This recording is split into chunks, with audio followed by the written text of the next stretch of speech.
ஆராதனைகள் இருந்தது. அந்த இடத்துக்குள் ஜனங்கள் இருப்பதை ஆண்டவர் விரும்பவில்லை. அன்பான சகோதரனே, சகோதரியே, கிறிஸ்தவ வாழ்க்கையிலே வாரத்தில் ஒரு நாள் விதமாய் வந்து தேவனை ஆராதிக்க காரணம் என்ன? அவர் நம்முடைய தேவனாய் இருக்கும்படியாக தான்.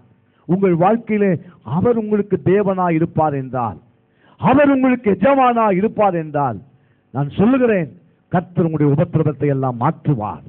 உங்களுக்கு நல்ல விடுதலை ஆண்டவர் தருவார்.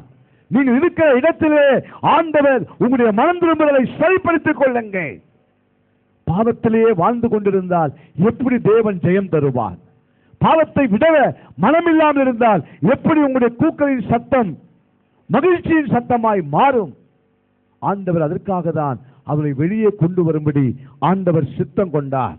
எசேக்கியேல் தீர்க்கதரிசன புஸ்தகம் 20ஆம் அதிகாரம் 7ஆம் வசனத்தையும், முதலாவது 7ஆம் வசனத்தை வாசியுங்கள். அதற்கு பின்பு 5ஆம் வசனத்தை வாசிக்க கேட்போமாக.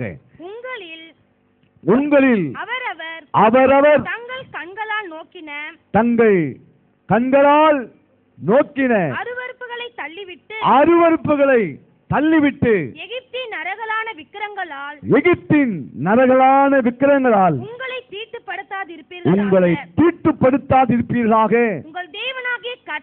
உங்கள் தேவனாகிய கர்த்தர் நான் என்று அவர்களோடு சொன்னேன். கவனியுங்கள், எகிப்திலிருந்து வெளியே ஆண்டவர் கொண்டு வந்து அவரிடத்தில் சொல்லுகிறார், நீங்கள் உங்கள் கண்களால் நோக்கின அருவருப்புகளை எல்லாம் என்ன செய்து விடுங்கள், தள்ளிவிட்டு விக்கிரகங்களாலே உங்களை தீட்டுப்படுத்தி விடாதீர்கள். ஆண்டவர் உங்கள் தேவனாய் இருப்பார் என்று சொன்னார்.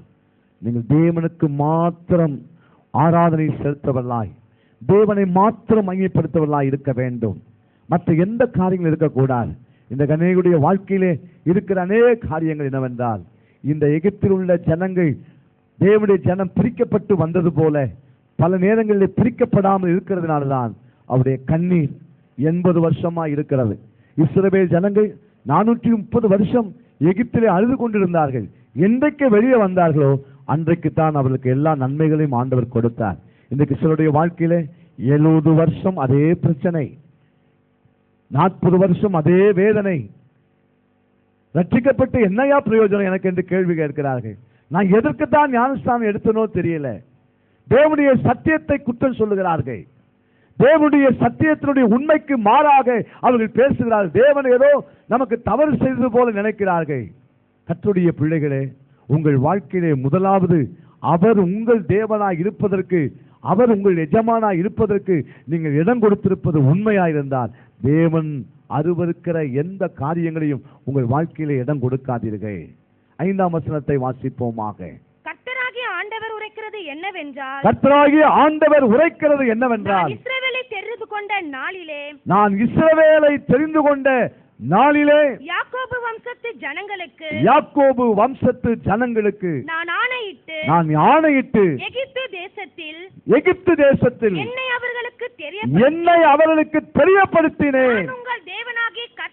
நான் உங்கள் தேவனாகிய கர்த்தர் என்று என்ன செய்தேன்? ஆணையிட்டேன். உங்கள் தேவனாகிய கர்த்தர்.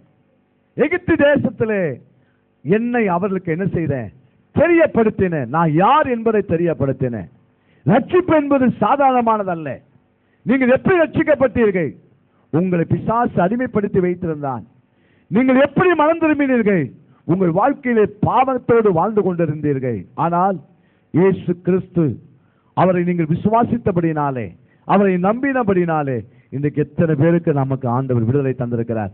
எத்தனை பேர் இந்த காலவெளியிலே என்னை ஆண்டவர் விடுதலை ஆக்கியிருக்கிறார் என்று விசுவாசிக்கிறவர்கள் கரமை தட்டி கத்தம் எடுத்துவோமாக. ஏன் அதை சொல்லுகிறேன்?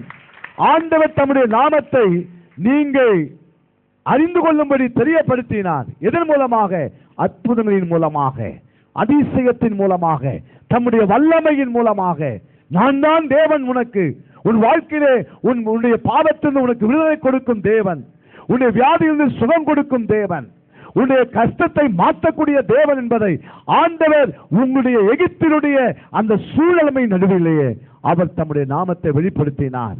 எகிப்தில் இந்த ஜனங்களை வெளியே கொண்டு வருவதற்கு ஆண்டவர் 10 விதமான வாதைகளை அனுப்பினார்.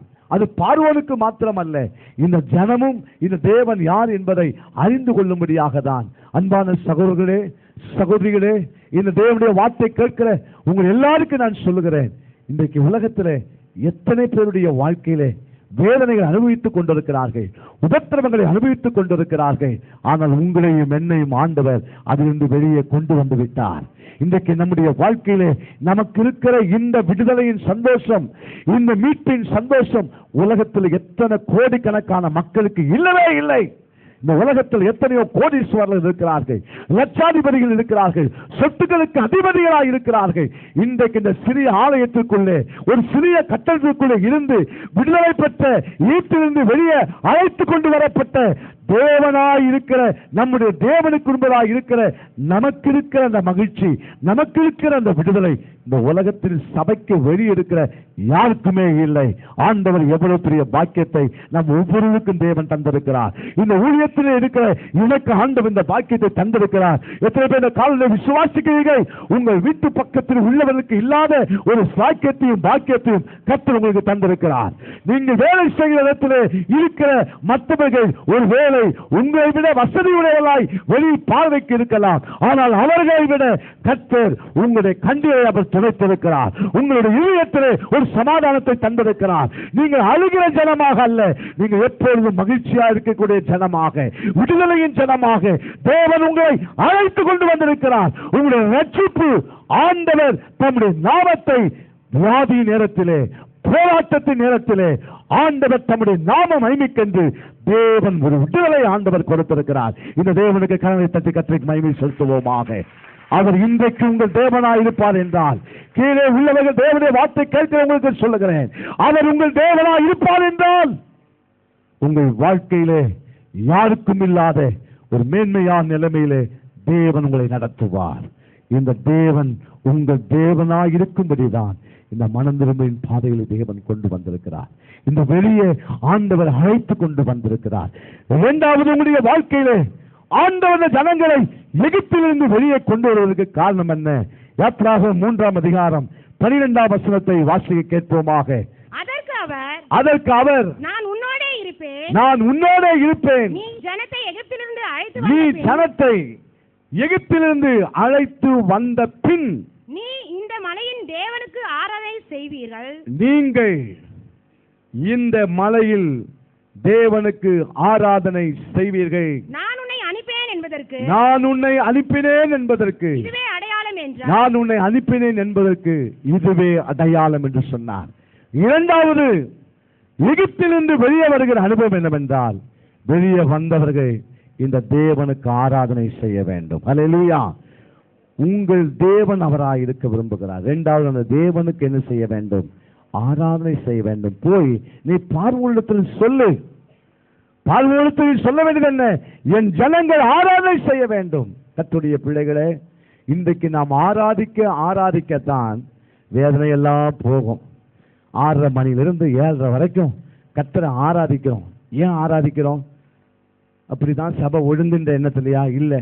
ஒவ்வொரு சபையிலும், சிறிய சபையோ பெரிய சபையோ, ஆராதனை ஆரம்பிக்க வேண்டிய நேரத்திலே ஜபத்தோடு கூட ஆரம்பித்து பாடல்களை பாடி கர்த்தரை மகிமைப்படுத்துகிறோமே.